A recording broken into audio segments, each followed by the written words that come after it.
You're watching Canadian Muslim News on Muslim Network TV. From Toronto, Ontario, this is Samia Sayed. Welcome to the show. Now coming up is a conversation with Mayor Patrick Brown regarding his recent disqualification from the Conservative leadership race. But first, let's take a look at the headlines. Head Archivist finds photos of residential school students in Rome. Islamic Art Exhibition to promote Muslim identity in Greater Victoria. Sikh Motorcycle Club holds fundraising event for diabetes. Muslim teen brutally punched by police files lawsuit. And now the details. Raymond Frogner, the head of archives at the Centre for Truth and Reconciliation in Winnipeg, has discovered an important set of documents related to Canada's residential schools at Oblate General House in Rome. In an interview with a media source, Frogner says he spent the 5 days last month going through archives. His finds include pictures of the Order's missions in Canada tucked in 3 drawers. Frogner says that around 1,000 photos can be helpful in understanding the events at residential schools in Canada. He hopes to work with the local communities and survivors in identifying the people depicted. An Islamic art exhibition called El Fatiha has opened in Sonic Municipal Hall in British Columbia. The exhibit was meant to increase Muslim representation and a sense of belonging in Greater Victoria, Vancouver.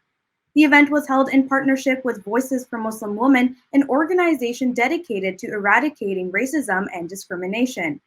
Asia Robinson, organizer of the event, says that the exhibit's name, El Fatiha, is the name of the Quran's opening chapter. Robinson says that she hopes this event paves a path for future exhibits just like this. The organizers called on the mayors of Sonic and Victoria to combat Islamophobia by revamping police reforms and funding Islamic art exhibitions. The Sikh Motorcycle Club of Canada's chapter in British Columbia held Sunday an annual fundraising cross-country ride against diabetes. A Gurdwara in Abbotsford served as a starting point, with the ride coming to an end at another Gurdwara in Surrey. In 2021, the club raised around $113,000 for diabetes programs and services. According to Diabetes Canada, more than 1.5 million people in British Columbia are diabetic. The club was formed in 2003 and holds rides in spring and summer for fundraising for community events. Currently, there are more than 100 club members in British Columbia. 17-year-old Hadi Abu Attallah has filed a federal lawsuit against Oak Lawn police officers in Illinois for, quote, extreme and outrageous conduct.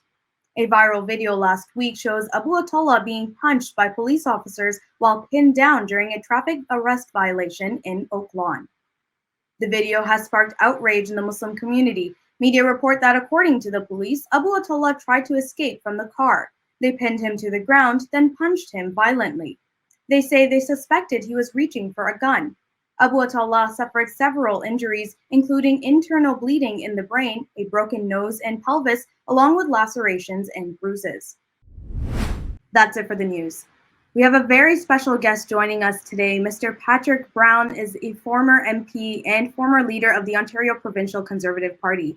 Currently, he serves as the mayor of Brampton, and he is seeking re-election this fall.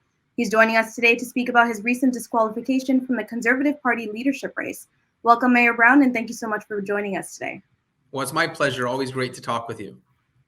Mayor Brown, there's a lot to talk about, so let's jump right into it. You were disqualified from the leadership race earlier this month, and the Conservative committee that reviewed your disqualification said last week that you used money orders to purchase memberships and allowed for non-compliant membership sales. Is this the true reason behind your disqualification? I think they made up any reason to disqualify my candidacy because they knew I was challenging the party establishment. I was challenging some of the bigoted views that the party had historically, and the party elites didn't like the nature and the tone of my campaign. The initial reason that they made up to disqualify me wasn't working, so they made up another reason, saying that money orders that arrived at party headquarters that had nothing to do with our campaign, they thought came from our campaign. It was a bewildering reason and has no credibility. The reason we were disqualified is we had a real shot at winning. We brought in over 150,000 new members to the party on the basis that the Conservative Party needs to change. It needs to be inclusive. I see the right wing in Canada gradually going the direction of the Republican Party in the US. And that's the reason I ran. Listen, I love being mayor of Brampton. It was a sacrifice being away from my children who are young, 1 and 3. And the only reason I ran is I believe Canadians deserve to have a fair alternative to the Liberal Party. And if the Conservative Party in Canada becomes Trumpified, that's not good for Canadian democracy. And I'll touch on some of those later on in this interview. But before we move on, Ian Brodie, the chair of the party's Leadership Election Organizing Committee, said in a statement that you were given ample opportunity to address these concerns. If they were false, as you say they were, why were they not addressed immediately? Well, it was. They didn't provide any details. They said they didn't give a name or any details at all. So we couldn't respond. It was impossible. And we have one of the best lawyers in the country, Marie Henin, who looked at their letters and said, you responded the best that you could. There's no breach of the Canadian Elections Act, and the party has no foot to stand on, no leg to stand on. And so, listen, I think everyone knows that their basis for disqualification was made up. It was to achieve what they wanted to achieve, which was a coronation for their chosen candidate, Pierre Poilievre. And it's just disappointing because you don't expect that type of intervention in a democratic election in a country like Canada. Now, you are going to be taking legal actions against what you say are false claims. What is your goal with this?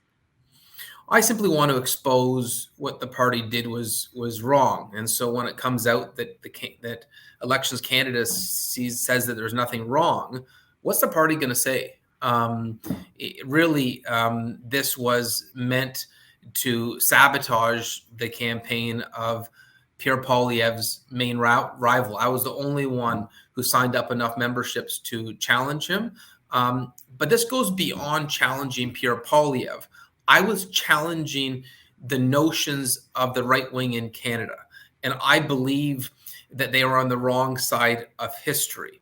I don't believe that the right wing in Canada should have to mimic the bigoted viewpoints of the Republican Party in the US. What I've noticed about you in particular, Mayor Brown, is that you have been very vocal on certain topics, especially ones that concern Muslims. You spoke about violence in Palestine and for Palestinian refugees. You've publicly opposed Bill 21 and issued an appeal for other mayors to do the same. And I think what distinguished you most this time is that you campaigned quite a bit among Muslims. I saw countless videos of you visiting mosques and encouraging people to get involved with the election.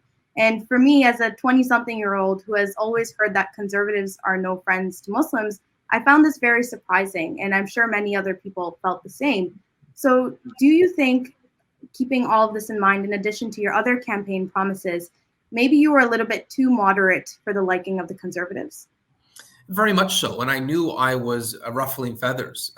We got a letter a few weeks ago before I was disqualified to my campaign manager from Ian Brodie, upset with the fact that I had criticized the party's announcement in 2015 on the barbaric tip lines. Their barbaric tip line announcement was bigoted, it was intolerant, it was Islamophobic, and it was meant to try to garner support from Canadians by attacking the Muslim community.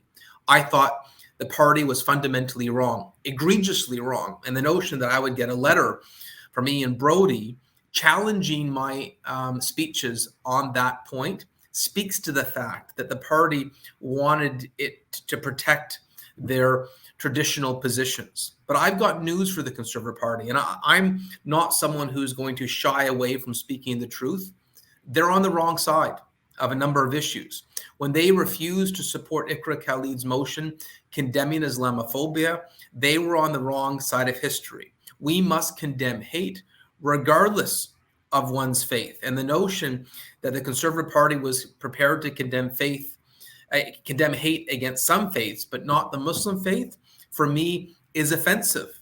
And I will continue to speak the truth regardless of the fact that I make some people in the Conservative Party establishment uncomfortable. But this is not new. when we had the Islamophobia debate in Canada, I was the only Conservative leader in the country, as leader of the Ontario Conservatives, who supported the motion condemning Islamophobia. And I know I took a brunt of criticism at the time, but I feel as long as you're speaking the truth and doing what is right, you are on the right track. And I'll add to that, I was the only candidate in this race saying that I wasn't going to move the Canadian embassy to Jerusalem. And I know that caused a lot of controversy. But, I would note, why do we feel in Canada that we have to replicate positions that Donald Trump took? Donald Trump was a failed president. Donald Trump's foreign policy was an abysmal failure. I don't understand why some conservatives feel the need to replicate Republican positions. We should have Canadian foreign policy positions that are independent, that are based on Canadian principles. And I believe Canadian foreign policy should be rooted on peace.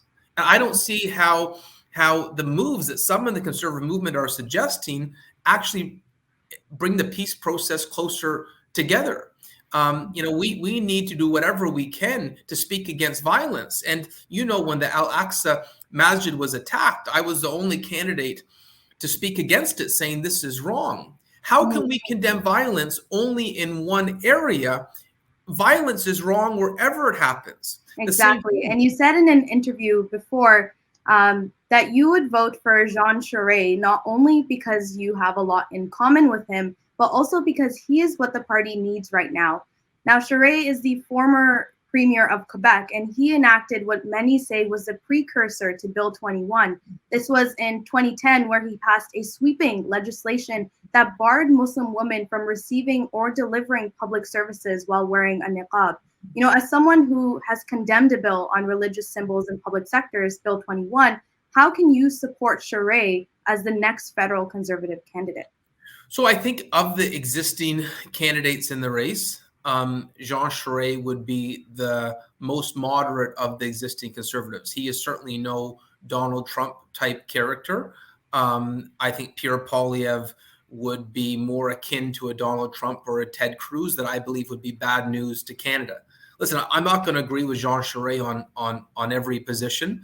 I did tell him about my firm opposition to Bill 21. I believe it is wrong. And if I was Prime Minister of Canada, I would use every tool at my disposition to fight it. Jean Charest has come out in this leadership race saying that he would fight with the legal resources of the government of Canada. He would fight Bill 21. Bill 21 is an attack on our foundational values. It's an attack on the Canadian Charter. It's an attack on religious freedom. But if we can speak candidly, for me, these issues are black and white. There's no gray in it. It's crystal clear. And I don't think you're going to find the same unequivocal commitment in other candidates that you found in my candidacy. And it's one of the reasons I believe I was disqualified. Mm-hmm. Well, thank you so much for coming in today, Mayor Brown, and all the best with your upcoming election this fall. Thank you so much, and happy to be on your show anytime. You are watching Canadian Muslim News on Muslim Network TV. That's it from our Toronto studios tonight. Make sure to like, share, and subscribe to our channel for more Canadian Muslim content. Stay safe, and until next time.